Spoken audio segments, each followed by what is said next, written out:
Thank you, everybody, for joining us today. I'm glad to have you all here. I see in the participants window that we have people from all over the country and a couple from Canada. Welcome. Thank you, Dr. Barboza, for that wonderful introduction. And I would like to start by thanking the logos here at the bottom.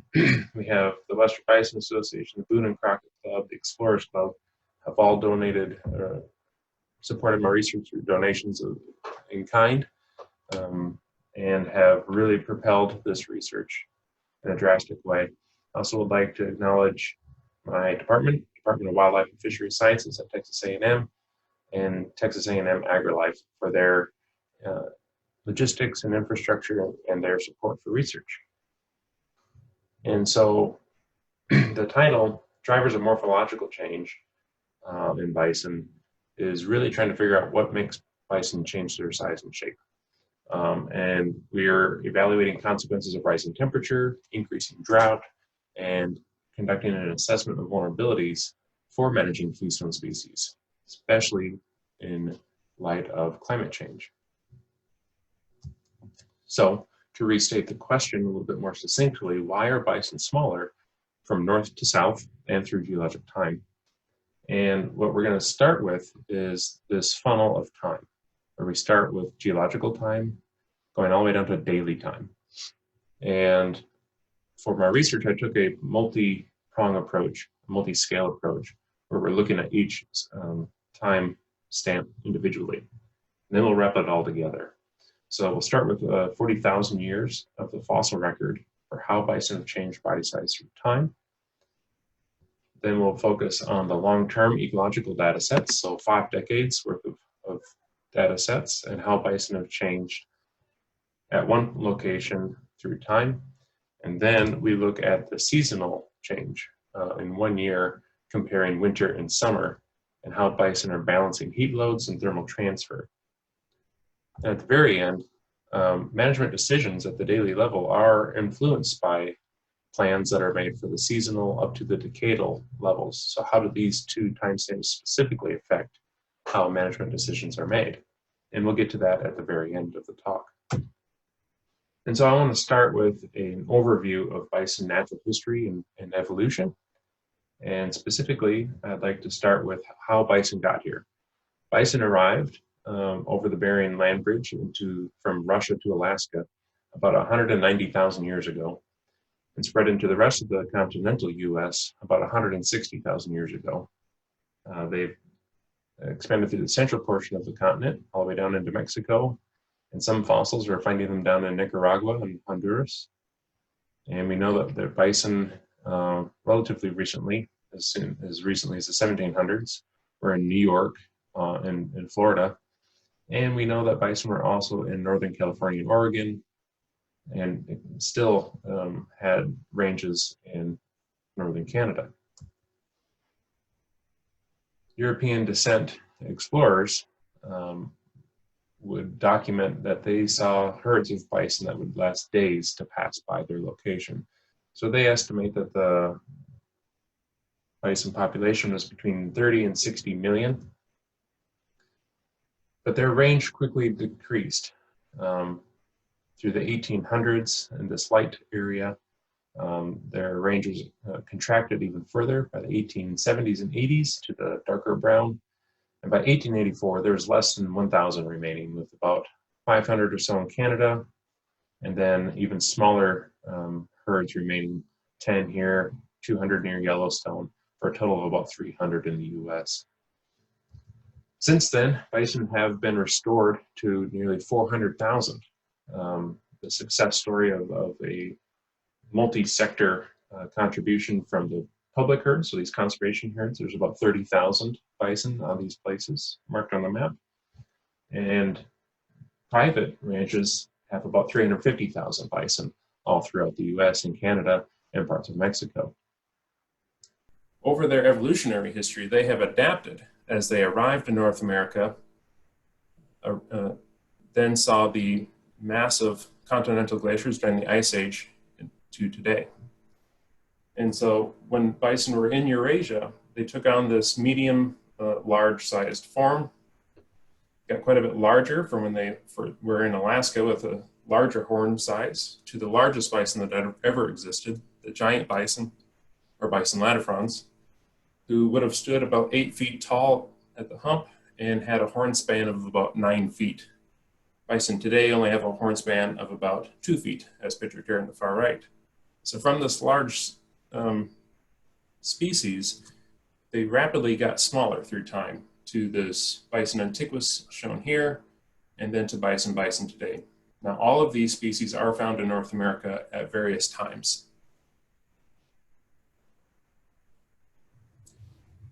And so that brings us to the first research chapter. And this is going to focus on fossils.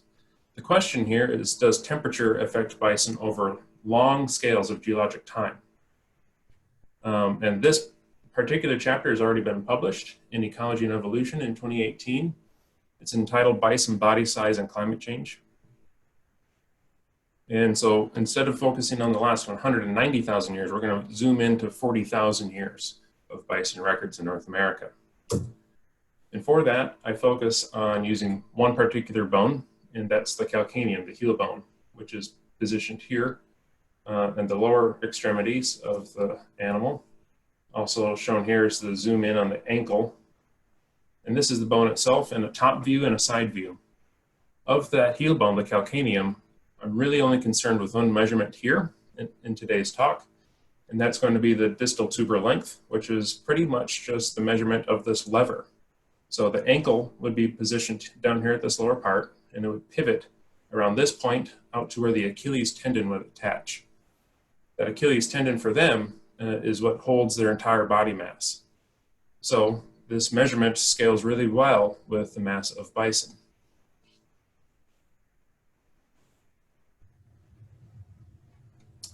And these fossils have been found all throughout North America. These particular sites that we use are well constrained in their geologic age. So we can place them very well in relation to each other over a time scale.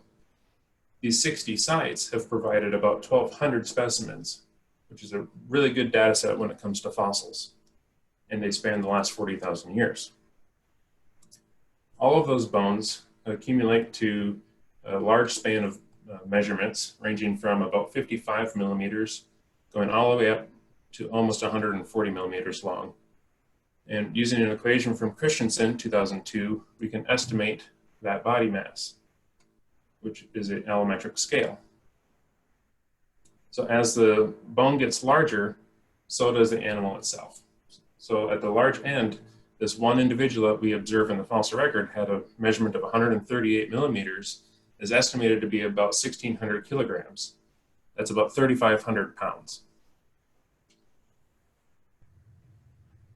And so when we then take this relationship of mass and the bone size, we can put that over geologic time.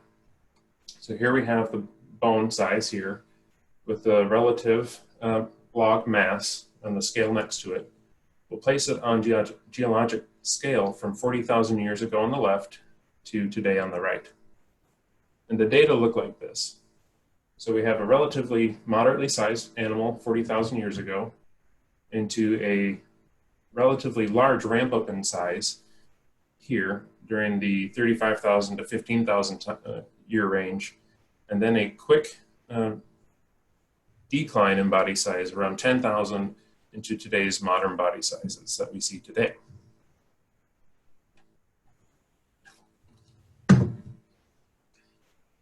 So if we were to then compare what was going on during those times, why is this change happening? We rely on the Greenland ice sheet. The Greenland ice sheet has been cored 2 miles deep to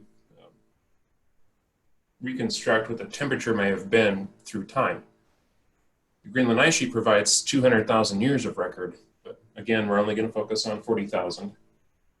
So on this scale, on the vertical axis, we have relatively warm temperatures up here and relatively cool temperatures here that have been reconstructed from the stable isotope ratios of oxygen. We won't go into the calculations on how to predict temperature from oxygen here today, but we'll just use the record here as an example. And what that data show, again, from 40,000 years ago to today, is that there are oscillations of moderate temperatures, cold temperatures, warming all the way up to warm into what we have today on the far right. The blue arrow is indicating the last glacial maximum, the coldest point that is most recent in our history. And this would have produced ice sheets that were reaching all the way down into Iowa and Illinois, and Long Island is in New York. Then there's this rapid warm up and cool down, and then a rapid warm up again to what we call the Holocene climate, is what we're familiar with today, and the lack of continental glaciers. And we are positioned here on the far right. And so when you remove time and only look at temperature of the globe with that estimated mass of bison, we have the mass here on the left that we reconstructed from the Calcaneum, and then the associated temperature at the time that they were living on a scale of -6, which was the last glacial maximum, to 0 degrees today. It's held as constant. So this is a change, a difference of temperature. And then we can also predict forward. Those data appear like this on the graph, where we have relatively large bison at 910 kilograms as the population average for that temperature, and they decline as it warms up. By every degree temperature increase, bison lose between 41 and 63 kilograms. For those of you that don't speak kilograms, essentially double the mass. So the difference would then be 80 to 120 pounds per temperature increase. On this linear regression, we can also predict out to 4 degrees global warming. And that is an equivalent of bison average body mass of 357 kilograms, almost half the size that they are today. So in sum, back to the original question, does temperature affect bison over geologic timescales? Yes, it does. And throughout the talk, we'll continue to use this funnel that we had at the beginning to guide us in the time scale as we narrow our scope. So that moves us into the next chapter, chapter 3, the research chapter 3. And the question here is, does warming and drought affect bison on a decadal timescale? So notice we've also moved to the decadal timescale in the funnel. This chapter has already been published also in Ecology and Evolution. This was in 2019 and was assigned a volume just earlier this year in 2020. And it focuses on multiple data sets. We're only going to go through one data set at this portion of the talk, and then we'll revisit the other data set in the next chapter. And so the decadal drivers of body size. For this, I relied upon 2 major data sets. One is that I created by visiting these 19 places by driving in the summer and winter of 2017 and 2018. And at each location, I had with me a camera where I was taking the picture of bison. And I used a technique called photogrammetry to estimate the real world size of these animals, their height. And I was able to obtain about 741 usable images here. And they aged individually from 3 months of age to over 10 years of age. And these 19 sites, I must point out, were extremely generous in their time. They let me visit their sites. Many of them would either feed me or put me in their homes, and I'm extremely grateful for all of their generosity. For this particular chapter right now, we're going to focus on site number 8, which is Wind Cave National Park. The reason being is because it spans 5 decades of time for observations that they've been monitoring. So from 1966 to 2015, annually, they've been measuring the bison height, their mass, their age, the year of birth, their sex. Very useful information for trying to estimate changes through time. And so the first data set that I'm going to walk you through is the relationship of their directly measured height on the vertical axis to the directly measured mass on the horizontal. And we split it by males and females because we have that information available. That's not available to us in the fossil record. So now we can begin to refine these estimates of body size change. Notice that the males have a flattened curve, but still goes above what the females achieve for overall height. And as an implication of this difference in the curve is that it's assumed that an animal is 1.5 meters tall. That male was probably going to be estimated at 400 kilograms. But if we were to go back to 1.5 for a female, we would estimate the body mass to be closer to 600 kilos. The major difference here that's not shown in this graph is the age. How quickly do they achieve this mass? And so on this graph, we've now moved the height and mass on both vertical axes. So we have height at the shoulder on the left and that associated mass on the right. When we show the data like this over the age at which they're achieving this mass, we can see a steep growth curve from 3 months essentially, going up to 3 years for the females, almost 4, before they plateau their growth. Males will continue to grow until they're about 6 or 7 years of age, and some even further. But notice, even though the males are larger, they're not living as long. There are fewer observations out here at over 10 years of age, where females at Wind Cave National Park are living to 20 years of age. And so for all of these measurements, because we have 5,000 observations, we're able to parse these up by decades. And the question is back to decadal scale, right? So at the bottom, we have, does warming and drought affect bison on the decadal timescale? So for this, we took the decade of birth for each of these individuals and clustered them together as cohorts for when they were born. So again, separating males and females on a mass over age scale, we are now separating the data by decade. And we're only going to look at the 1960s and the 2010s. The darker hues are going to be 1960s, so here and here for the females. The brighter hues are the 2010s, so here for the males and here for the females. And for this particular, for today's time's sake, we're only going to focus on one measure of this growth. And it's going to be the maximum body size achieved, the asymptotic body mass. We use Gompert's growth curve to estimate this in an equation, and that is unit B1. And shown here, we can see that there's a shift, not only in the graph itself, but also in the numbers for fitting this equation to the observed data. So the difference between the 1960s and 2010s of females was that the asymptotic body mass, the height, the mass at which that they are achieving, declined from 444 kilograms to 397. That's a decline of 10%. But if we look at the males now, there's a large difference in the asymptotic body mass in the graph. There's also in the numbers, as it reads out, they're achieving in the 1960s nearly 800 kilograms as an average maximum body size. Whereas in the 2010s, they declined nearly 30%. They're only achieving a body mass of 612 kilograms. And so we need to figure out what's the environmental story that's happening here. So we rely upon then a weather station that's been in the Black Hills for a very long time, since 1895. They've been measuring temperature, precipitation. We can get that from that drought as an index. And here we're going to look at the Palmer Drought Severity Index. And on this graph, we have wet in the upper portion and dry at the bottom. And on the horizontal axis, this data set goes back 1895 to today. And the data look like this.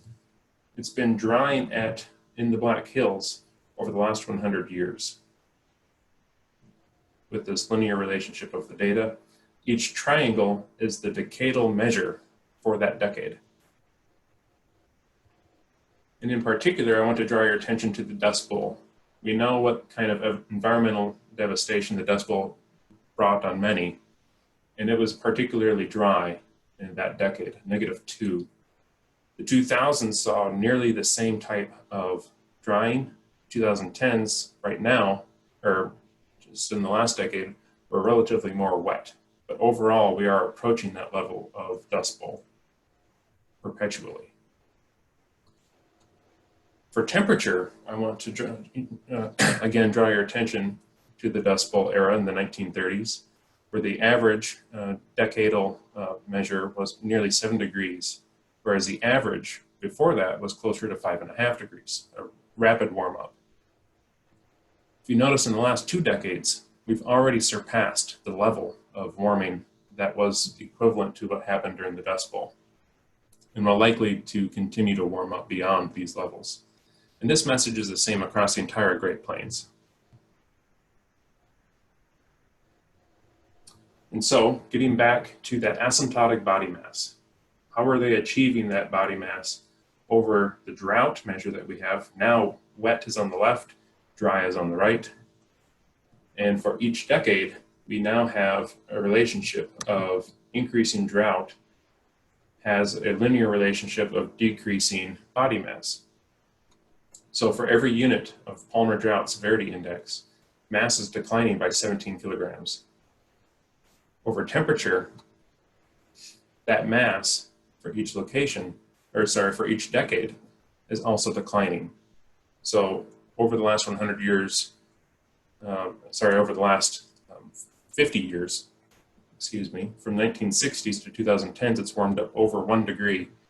And for every 1 degree step, this linear regression finds that a 115 kilogram decline in body mass happens for every degree Celsius. So back to the original question of, does warming and drought affect bison on the decadal timescale? Yes, it does.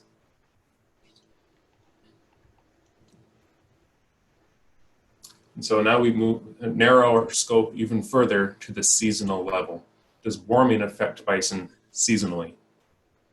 And this paper has just been accepted earlier in April and is now in press in Ecosphere. The title of it is Thermobiology and Growth of Bison Along the Great Plains. And even though the paper examines 4 theories of body size, we will not dive into each of those here, just to save time. If you are interested, the paper will be out soon, or you can ask a copy from me as I receive the first look. And so, getting back to those 19 sites that I said that we would get back to, I visited all of these sites in the summer of 2017 and again in the winter of 17-18. I drove to each of these sites twice. It's a very large transect. And with me, that camera that I mentioned earlier was a thermal imaging camera. And so for each image I was taking, I was focused on how is the heat of the animal different along all of these sites. And here I have a video. I want to draw your attention to the scale here at the top. Dark colors like black and blue and purple are relatively cooler than white hot, the yellows. And so this image, there it goes. I hope the video works for you all. If you draw your attention to the hot spots, like the horn and the abdomen, those are relatively hot areas where the animal is dumping heat from herself. The calf, each breath the calf exhales, it warms up. You can see the thermal difference. And so I was mostly focused on trying to obtain what is the absolute body size, so the height of the animal, estimate the mass from it, and what is the surface area. And I did that by using photogrammetry, and that requires the use of a rangefinder. I need a good estimate for the distance between the animal and myself.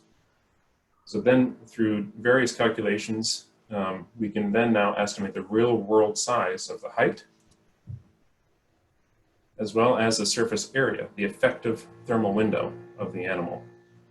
And because this is a thermal camera, across this ellipse, I can now extract that thermal information. So in the next slide here, we're going to show how does the daily and seasonal thermal energy of bison change. So that thermal energy is the thermal difference the average body temperature of the animal on the vertical axis over what is the environmental temperature at that time, the weather. So the wet bulb globe temperature in particular is an excellent measure of what it actually feels like. So this includes relative humidity, solar radiation, wind speed, as well as the actual temperature, dry bulb difference to the wet bulb difference. And so from the thermal camera, we now have these observations of nearly 800. In the winter time, it's blue, and in the summertime is red. This horizontal dashed line is the average internal body temperature for bison. This gray box just below that is when the ambient temperatures rise above this level, which is close to between 30 and 35 degrees. You're now approaching problematic territory for bison. It's more difficult for them to keep cool above this bar. And notice that we saw many in winter and summer conditions where bison were trying to stay cool when it's particularly hot. And so at the upper end, we're seeing environmental temperatures approaching 40 degrees, which is 104 degrees Fahrenheit, and as low as negative 30 degrees Celsius, which converts to negative 22 Fahrenheit. And I want to let you know that I'm also only taking these temperatures during the warmest part of the day. So it was much colder at night at most of these locations.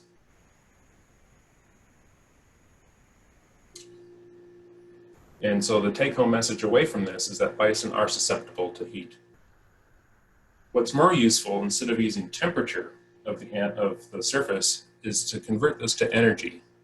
And to do that, I use Newton's laws of thermodynamics to change degrees of Celsius to watts of energy. And so that watts of energy can be related to also the size of the animal. In previous studies by other people, they've noticed that bison are smaller in the south. So we're at 30 degrees north latitude, which is Texas. They're about 30% larger in the north, say Saskatchewan. These are the places that I visited. So now we can test, why is this difference? Or why is there a difference? And so now we're transferring that degrees Celsius to watts of energy. Again, it's going to look similar to that arrow that I showed at the thermal image. There's increasing heat transfer near the white hot. Notice that the scale goes from 0 to negative 400 and negative 600. That negative is indicating the direction of thermal transfer. That direction is out from the animal. The animal is trying to cool down and dump heat. So increasing negative is increasing heat load. And so the data now look like this over a latitudinal scale. Hot Texas on the left, cold Saskatchewan on the right, and a seasonal difference. Bison have to work harder to stay cool at lower latitudes. So the slope is getting steeper down at Texas, so bison have to work harder to dump that heat. Compared to winter time, it's a little less stressful for the animals. But the important take-home message here is that the summertime is the growing season, not only for grasses, but also for bison. So this energy use is being reallocated. So we're thinking now energy is being used to stay cool. That energy is limited. That energy should be used for growth if you want larger animals. And so what we're seeing with that same level of heat transfer, increasing heat load in the negative direction, bison have a growth rate that's declined at hotter conditions than in cooler conditions. And so back to the original question, does warming affect bison seasonally? Yes, it does. It affects them on the daily level for weather, and then out to the seasonal summer climate to affect their growth.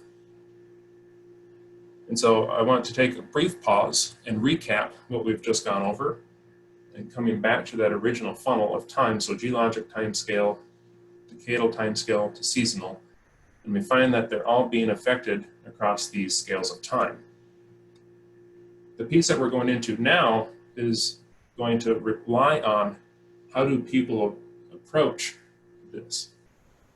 And so we just said that with that funnel of geologic time to the seasonal time, mass is declining. Growth rates are declining. Other people have shown, and other studies have shown, that reproduction also declines with the decline in mass. Carrying capacity of grasslands are also declining with warming and drought. How does that affect profit and sustainability and conservation of the species? So now I wanted to turn to a slightly different topic. And this is going to be focused on the management practices and how climate change affects people.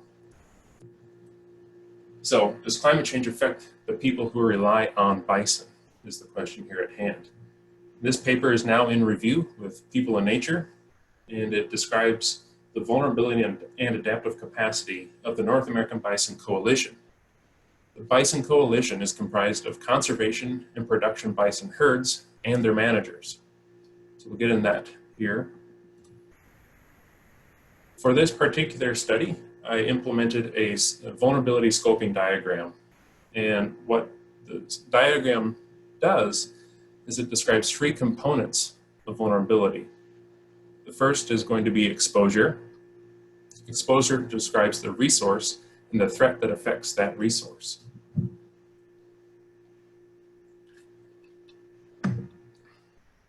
The next dimension is sensitivity. Sensitivity describes the response of that resource to the exposure, and adaptive capacity describes the collective institutional knowledge and infrastructure and the decisions that are made by people that help to reduce sensitivity and exposure to that vulnerability.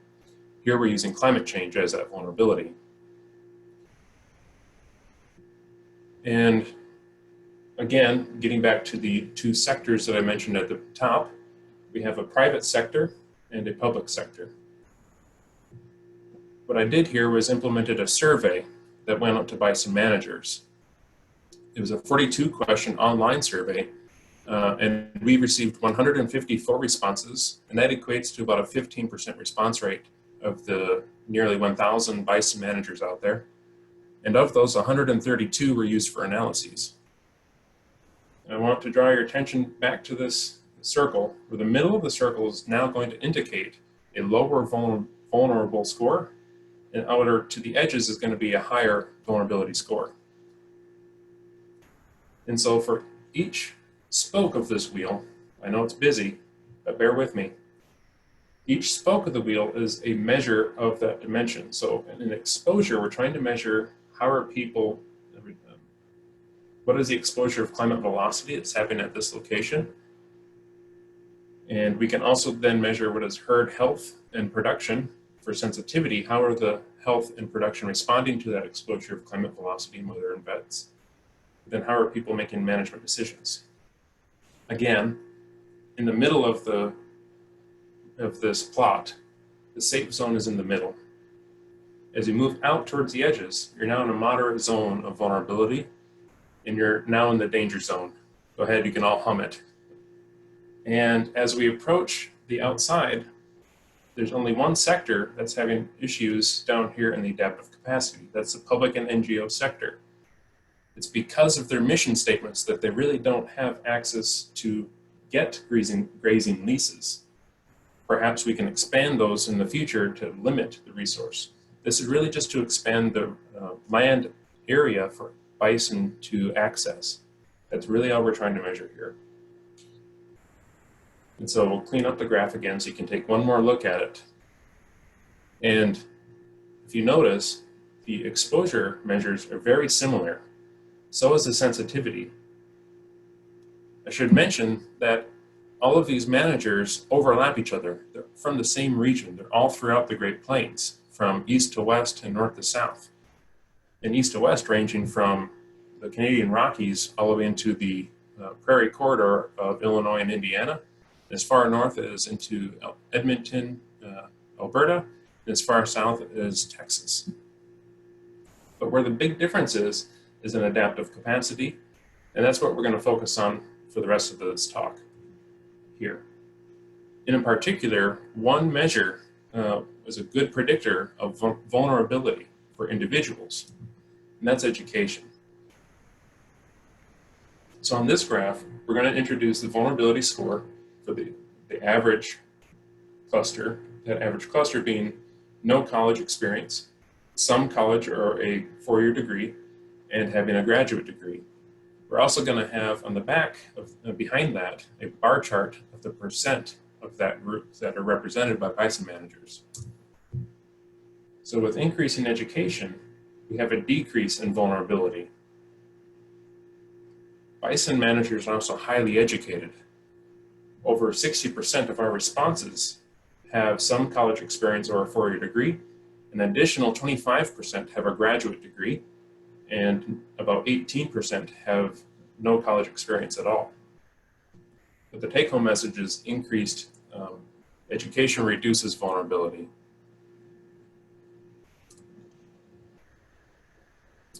And so from that, by comparing these two sectors, an integrated conservation and production system are a win-win.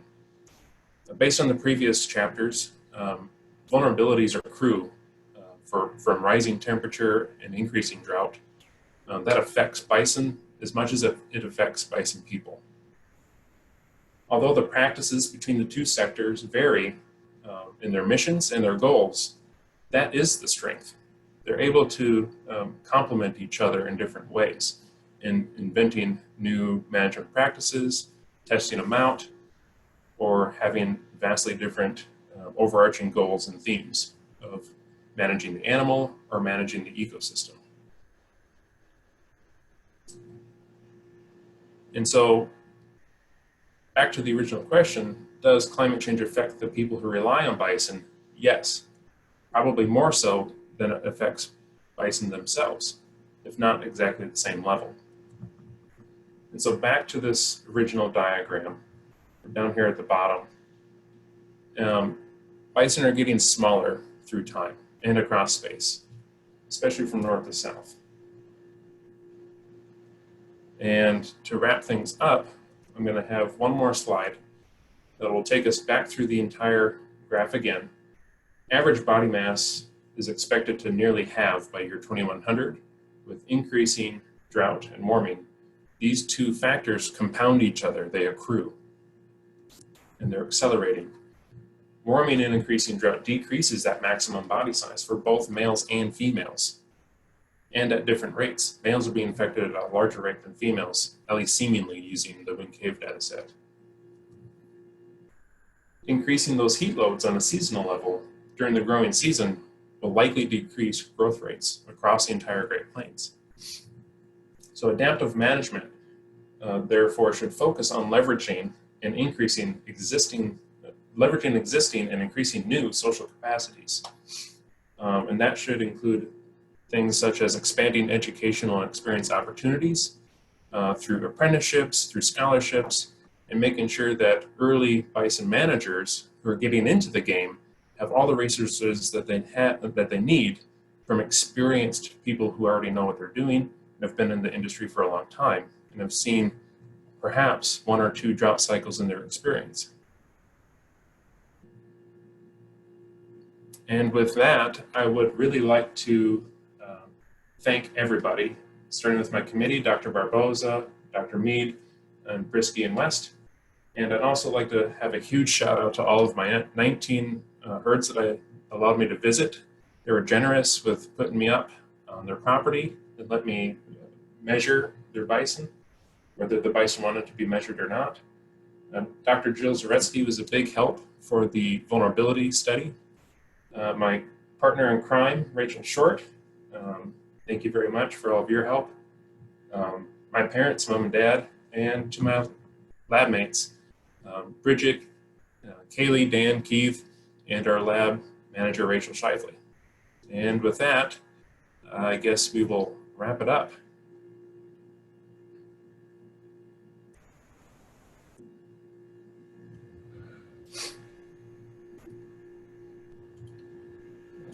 Let's see. We are trying to now stop sharing. Okay. We're not sharing. And bear with me.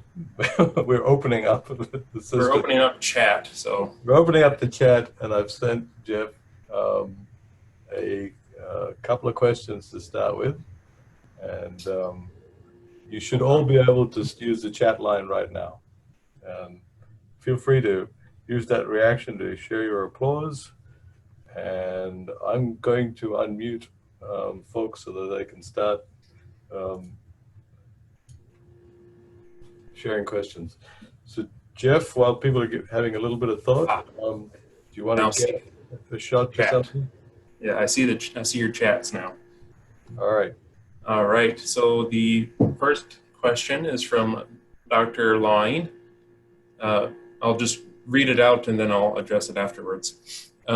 Very interesting work, Jeff. Why did you exclude the hotter head from the heat surface calculations? That's a good question.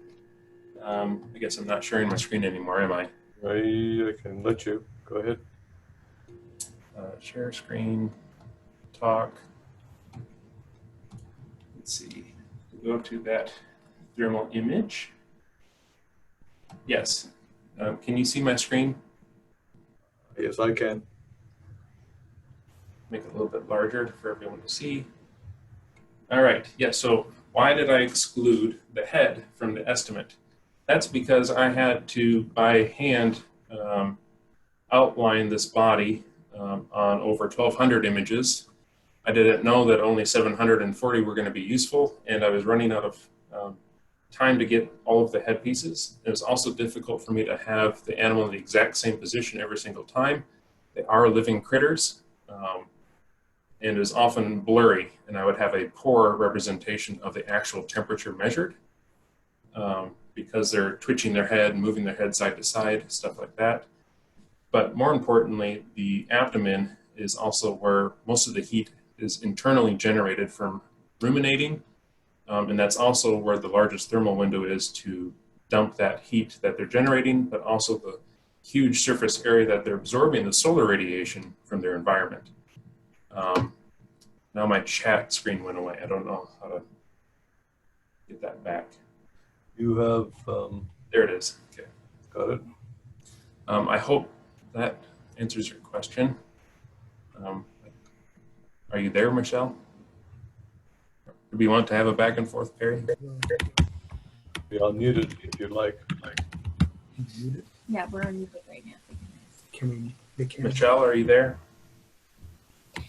Yeah, thank you. That answers my question. Great job, Jeff. Yeah, thank you. The next question from Donis Baggett. The problem of parasitism is generally higher in the south than the north. High parasitism results in lighter weight animals. Is this taken into account in any of the calculations used in these studies? Not directly. I do not have or use parasitism levels in my data set. I'm merely using the outcome, so the body size. And so an indirect effect of increasing heat in precip in the southern plains in particular, compared to that in the northern plains, is parasitism. So indirectly, I'm getting at the problem by using climate. Indirectly, where's that graph? I don't have that graph ready available. And so I would like to move into that direction. I just don't have the means in this particular study. Is beyond the scope of the questions that I had at hand. Does that answer your question? Yes. There you are. Thank you. Yes, it does. Calls for more study. More study is what that means, yes. And the next question I have on here is from Clem. Is this Tony Clem or Ken Clem? Tony. Tony Clem, Dr. Clem. I was fascinated by the spider plot showing the vulnerability of bison ranching.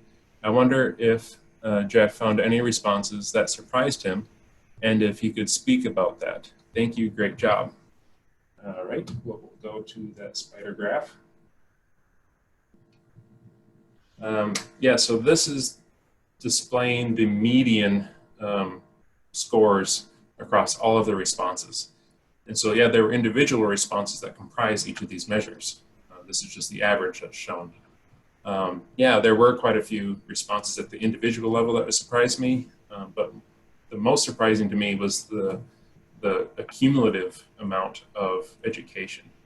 I had not considered that bison managers would have been highly educated to the point of 80-some% having a college experience or degree. In agriculture at large in North America, this level of education is only seen with rangeland managers who work at in public lands. And so what this provides is a huge opportunity to innovate, and have probably already been at this point innovating new strategies to manage bison and overcome these challenges. And on the flip side of that is bison managers are also highly experienced with their organism.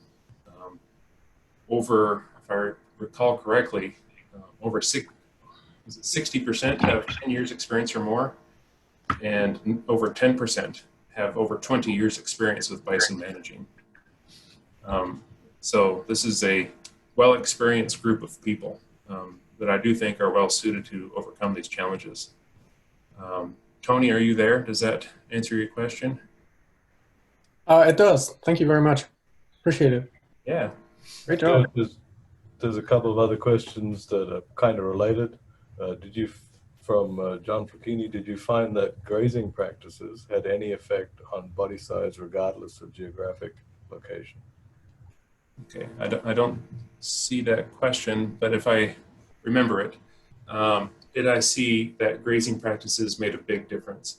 I collected the data on what type of system do you use. Do you have sustained grazing in one or two paddocks, like a summer winter pasture, or do you implement a rotational grazing or high densities grazing with many paddocks?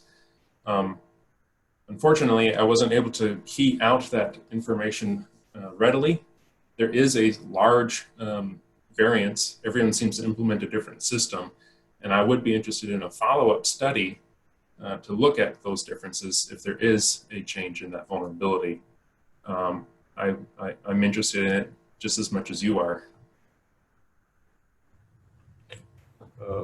Has the density of bison increased over the last 50 years? This is from Dan Thompson in Wind Cave National Park. And would that have influenced body mass? Has the density of bison increased? So the density. So Wind Cave National Park over the last 50 years has increased their boundaries, becoming larger in their footprint geographically. And so that would seemingly drop their densities, but I don't know exactly what the density levels are year to year or even decade to decade. I don't have an immediate answer for has the density changed? And then would that influence body mass?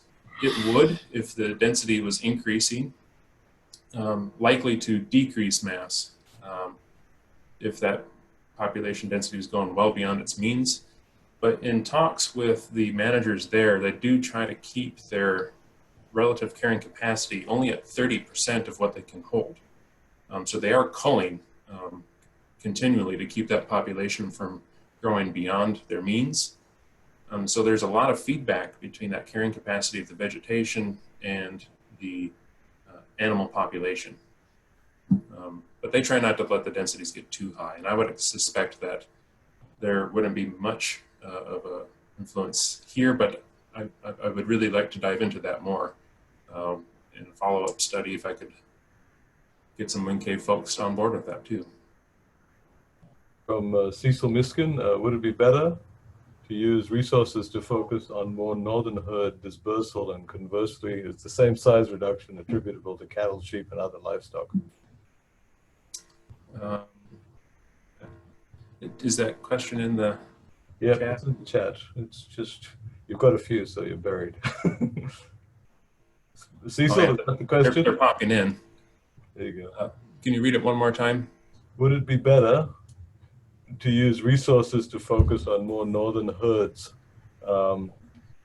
dispersal, and conversely, is the same size reduction attributable to cattle, sheep, and other livestock? Maybe Cecil can clarify if he wants. So, Cecil, are you on? Can you hear me, Jeff, or not? I can, yes. All right. And I probably didn't finish the last part. With the same type of logic and the same data applied to cattle and sheep that's applied to bison and other livestock, I guess that's the first part. Or do you know? So let's take, for example, the Wing Cave data set where we have multiple decades of measurements. We know that from looking at slaughter data, USDA inspected slaughterhouses for cattle, cattle have actually been increasing in size, but that's largely due to the selection that's been imposed on them to make them larger.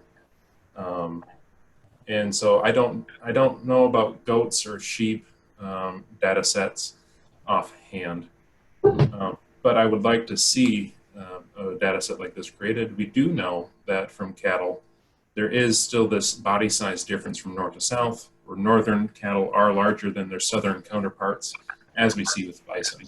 It's that temporal aspect. How do they change through time? That they do seem to diverge, but that's the fingerprint of human selection. And likely not what we're seeing here with bison yet. Bison have only been commercially produced since the 60s. We don't know if there would be a large imprint of that because cattle have been domesticated for 10,000 years. So there's already a large fingerprint that would be influencing their body size change through time. Does that answer your question? Yeah, Jeff, as always, you never cease to stop fascinating us. Thank you. Thank you, Cecil.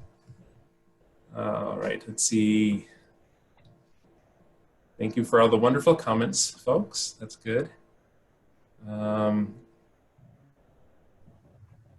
education to everyone, how fast will the bison change in mass? Yeah, so I didn't get into it here. There are, from that Wind Cave data set, we can look at what is the generational adaptation rates. We have to first attack what is the generation time. Is it 3 years for replacement of the generation, or is it 10 years? And for bison, that is the range, 3 years to 10 years. So how quickly can you get a new generation to adapt to the climate at hand? Assuming that they have a fast turnover of generations, they're able to adapt fairly quickly with the Wind Cave data set at a point of 4 to 7 kilograms per generation. But if we were to assume that Wind Cave data set we're using a 10-year generation time, that adaptation rate is now having to jump significantly between 20 to 30 kilograms per generation to try and keep up with the environmental change that's around them. Does that answer the question for education? Can you hear me now? Yes. Oh, okay. Yeah, we're labeled as education. We finally got something going here in nearby Wind Cave. Yeah, that answers it. Can I ask another question, or do we do that later, Perry? So you can have an enormous amount of time later, but your connection might not hold up, so you might as well go on now. Yeah, that's true. Very true. So, Jeff, it seems to be a gradual decline according to the data, and I understand why that's that way for the last 40,000 years. But bison arrived at 190,000, plus or minus 10,000 years. How do we figure out what the bison are doing as they arrived at 190 up to 40,000? How are we going to get that additional many, many years worth of data? Because as you know, climate has changed drastically from, say, 190,000 to 40,000. How would you get at that? Yeah, that's an excellent question. The issue, the immediate issue is not the wealth of fossils across the Great Plains in North America, but there's plenty of bison. There's thousands, tens of thousands of fossils. The issue is when you now extend beyond 40,000 years, you're now having to change your absolute radiometric dating method. You cannot use radiocarbon beyond 40,000. So now you have to rely on different methods to get a good relationship of time for when that animal was living. If we were to have a good establishment of that, then we can relate it back to the Greenland ice sheet, because Greenland ice sheet goes back 200,000 years. We'd have a great record to associate it to. But then having to figure out, there's a couple different methods that could be used to figure out that precise timing of when the animal was around or that population. It's better if you can have several individuals from one place to get an average. But yeah, having to explore those other methods, and that's beyond what I know right now. It is something that I'm very interested in and would like to do in my career. But I would have to brush up on that again. That's good. That's fine. It's what I wanted to hear. Okay. So, question from Glenn Plum. What are the Yes. implications of reduced bison size on competitive mate selection and thus effective genetics through the conservation genetics of isolated versus metapopulation? Yeah. All right. Glenn, are you on still? Yeah, he is. Okay. What are the implications of reduced body size on competitive mate selection? We'll do that first. We're seeing that with the wind cave data set that the males are declining in body size faster than the females are. And that would mean to me, at least immediately with mate selection, whatever's the stronger, more resilient bull is typically the one that will win the competition of rut. And so seemingly that may be some of the older individuals that are privy to a cooler, wetter climate as they were developing. But at a smaller scale, instead of decadal, from season to season, these 3 years of wet, cool years may develop rather large cohorts and then subsequently extremely small cohorts. So these small cohorts, while more resilient because they can be more efficient on the capacity of the vegetation around them, may be outcompeted by sexual selection. I don't know much about the conservation genetics beyond that. That's beyond the scope of the project here at hand, but I would like to also figure out what these implications are by working with folks that do work on this. Yeah, the question is rooted in as we consider conservation genetics of wild bison now, we use the rule of thumb 400 as an effective genetic population size based on a pattern of competitive mate selection observed over the last 20, 30 years and published. And if that competitive mate selection is the driving force of what male passes on, its genes through dominance and subjugation between the males during the rut, could it be that under smaller body size with less competitive edge from bigger to smaller bulls, if they're all smaller, then the effective population size might decrease. And therefore, the overall conservation of the genetics of the animals in the long term might be satisfied with many more smaller herds than the fewer larger herds. And so it's an implication of evolution over time and climate change is that trade-off of herd size, competitive mate selection, and therefore the population size that conserves that genetics. And it's fascinating to imagine that the effective population size in 2100 might be 250 animals versus 400.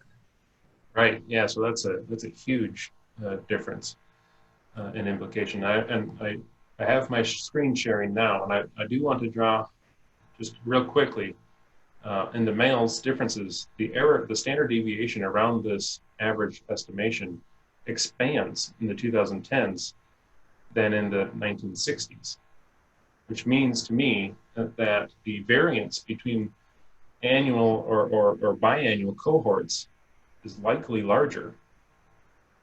So you're probably going to have, at least immediately, some cohort effects of these males and their relative competition between cohorts when they're trying to breed for the next season. So I'll wrap up. I think it's fascinating to project out 40, 50 years. And it would be really interesting to collaborate your research and some conservation genetics folks and explore the implications of body size and competitive mate selection, which is a driver of effective population size, as we manage the bison populations across North America, and then carry that over to the European bison, who are also struggling with the implications, considerations of climate change on European bison conservation. Thanks a lot. Great job. Oh, thank you. All right, so the next question I see is from Tammy Johnson. Is the same type of data available for Custer State Park? It would be interesting to compare these data sets to see if the same trends are observed. Management likely, maybe, differs between state and national parks, yet the parks are immediately adjacent to each other. Yes, they share a fence line at Custer State Park and Wind Cave National Park in the Black Hills of South Dakota. And the management, I think, does differ quite a bit in their approach. Custer State Park is one of the oldest state parks to have bison. They've been around for a very long time. I don't know if I have the figure off the top of my head. But yeah, they've also been collecting these data sets. I just didn't have the data set available to me at the time that I was conducting the Wind Cave. I would like to see the data and work with it.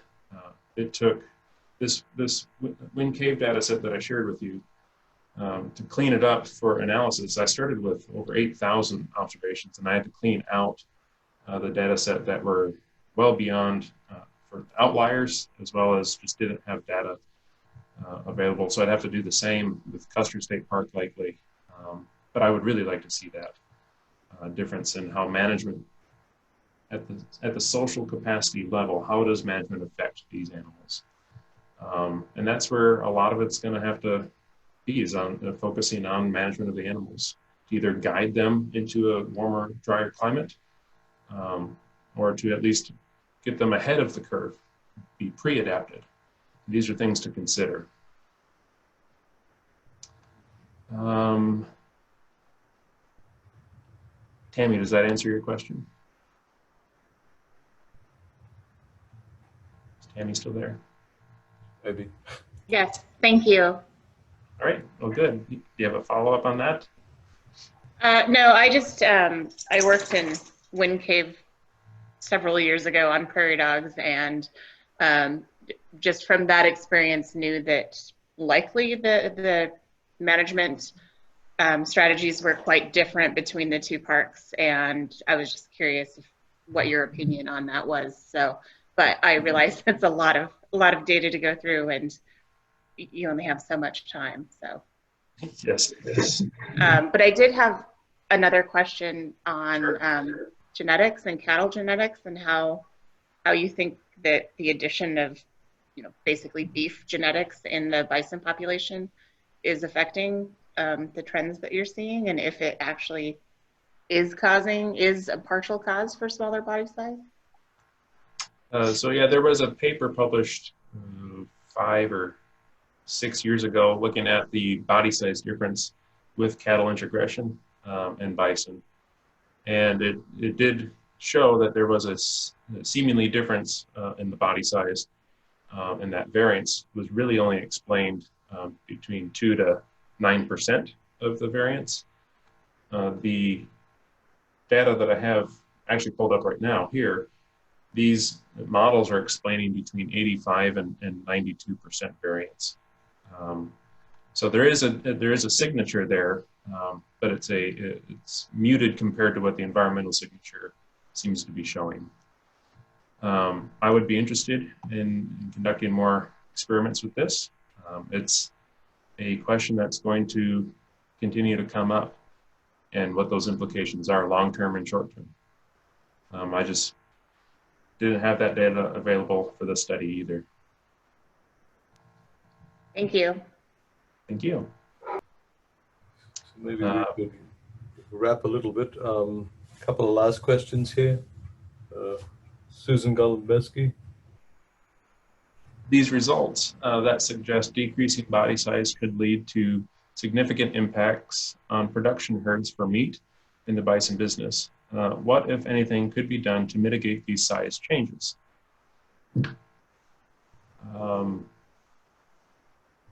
Yeah, so that is the million-dollar question, I think.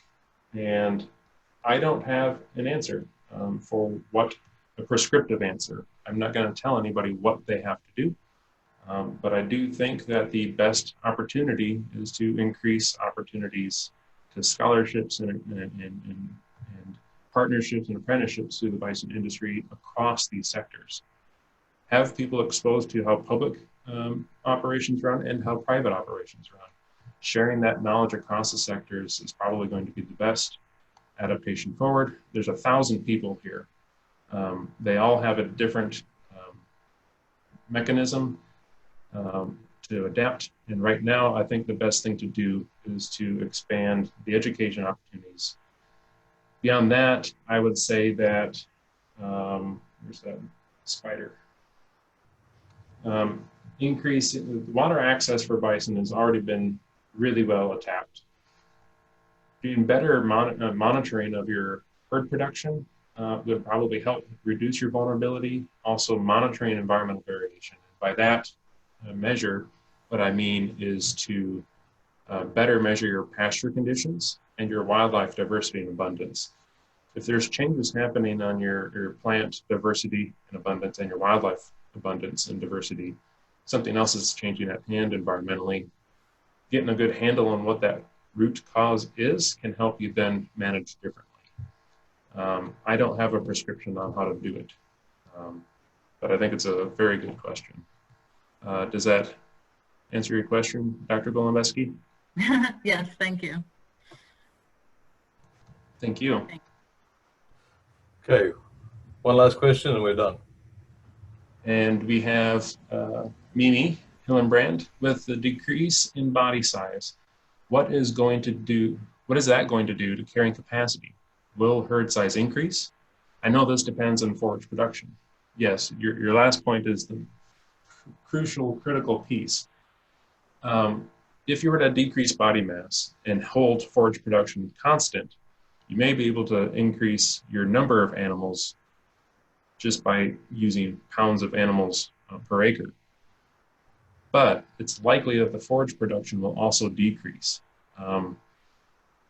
Work being done by Justin Derner, Dr. Derner, with Dr. Brisky and Tony Clem have multiple climate models that are looking at that forage production issue.